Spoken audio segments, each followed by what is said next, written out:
I'm Janice Fiemengo, the University of Ottawa, and my theme today is Get Activism Out of Academia.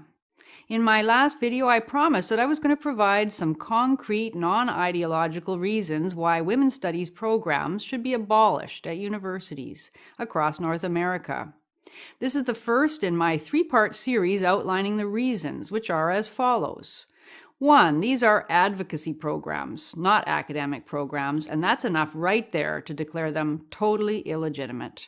2, these programs do not have a subject to teach. They're what is called interdisciplinary, and that inevitably leads to intellectual incoherence and lack of seriousness, as I will show. And 3, the literal costs associated with the programs, not counting the moral and social costs, are significant, and the money could be far better spent on research and on ensuring that students leaving our post-secondary institutions are literate and numerate. My first point then, gender studies programs advocate for social justice. No surprise there. Most such programs, though not all, are quite explicit about this goal in their descriptions. The Simon Fraser University Gender, Sexuality, and Women's Studies program declares, I want a description that it, quote, aspires to build networks with feminists and activists from the South to organize against social and economic exploitation of women globally, end quote. That's quite a departure from an academic focus. And most professors, administrators, and students today will see nothing wrong with that. Why shouldn't university programs organize against injustice? Here's the description by the University of Alberta Women's and Gender Studies Department. Quote, the Department of Women's and Gender Studies is a hub for feminist knowledge production and engaged citizenship. Its hallmarks include award-winning teachers and scholars, a vibrant feminist research community, a long-standing commitment to interdisciplinarity, and outstanding graduates who move into their communities as critical and engaged citizens with abiding commitments to social justice. End quote.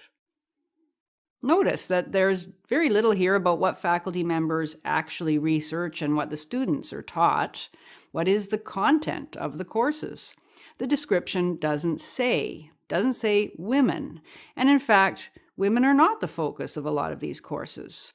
The focus is, quote, feminist knowledge production. Knowledge production, by the way, is cooler than just knowledge because it suggests a dynamic and anti-hierarchical process. The idea is that the students are producing knowledge as much as the professors in a collaborative venture with perhaps a little Marxist whiff of materialist struggle against oppressive forces. And what is the feminist knowledge that is being produced? Well, the description doesn't specify, but it emphasizes a specific kind of citizen who comes out of the program, an engaged citizen. Not a knowledgeable one necessarily, but an engaged one. That's said twice in 2 sentences, so it must be very important. A citizen with an abiding commitment to social justice. So the knowledge that is being produced is intended to create citizens with a commitment to activism. This is not a place, the description makes clear, not a place for ideas to be considered, tested, or debated in a spirit of disinterested exploration. The University of British Columbia has gone even further, changing the very name of its Women's and Gender Studies program to the Institute for Gender, Race, Sexuality, and Social Justice. So what's wrong with that?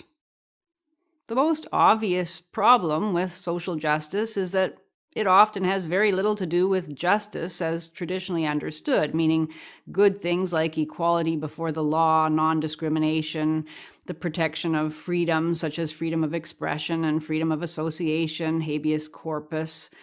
Those aren't a part of the social justice ideal.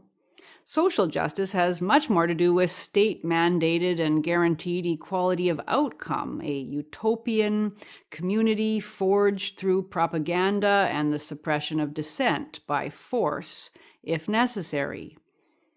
Every social utopia of this sort has produced human misery and dysfunction on a massive scale, so it's the last thing that universities should be encouraging.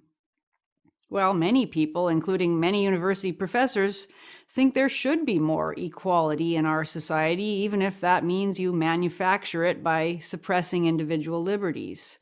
Fine, that's another discussion.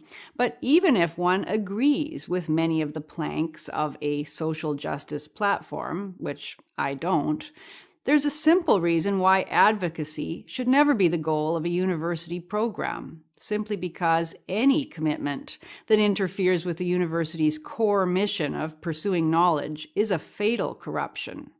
A teacher can't be a social justice advocate in the classroom because advocacy will always interfere with commitment to the subject being taught in a multitude of small and large ways. It's like teaching math while at the same time making the case that odd numbers are more worthy of our attention and sympathy than even ones. The equations you're working on are going to be garbled by the desire to prioritize the odd numbers every time. I'm not saying that teachers can't be advocates in their non-teaching lives. Obviously, I am. I'm saying it's lethal if you bring that into the classroom. The more passionately held the social justice commitment, the greater the temptation to organize course materials to support a particular conclusion and to misconceive your classroom role. Teaching shouldn't be about shaping how your students view the world, except to the extent that you want them to be serious and passionate about their work. Advocacy and teaching are diametrically opposed, in fact. Teaching aims at objective consideration of a subject. It's fashionable now to laugh at that ideal, to say it isn't possible to be objective. And whether it's fully achievable or not, the goal should always be to strive for it. A good teacher becomes a different self in the classroom, totally committed to the subject above all. The teacher's personal investments, cherished values, of course these can't be entirely escaped, but they are never to take precedence over open dialogue about all intellectually legitimate aspects of the subject. The classroom should be a safe space, not for anyone's feelings or for the promotion of any ideology, but for the pure and unfettered search for understanding.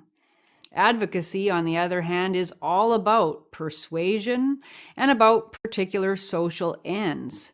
It begins from assumptions and theories that must be defended, never questioned. The problem with women's studies courses is they don't teach about feminism, which would be fine. The problem is that they teach feminism. How we got to the point where whole programs can state right up front on their website that they promote feminist engagement with the world is the story of the utter takeover of the university by the fanatical enemies of knowledge.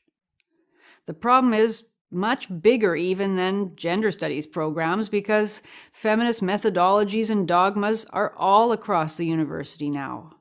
But the first step to reforming academia would be to close these programs with a clear statement by university leaders that advocacy is off limits. That's what I would do if I were elected president of a university. But you can imagine the chances of that. Tune in next week for further discussion of the illegitimate nature of academic feminism.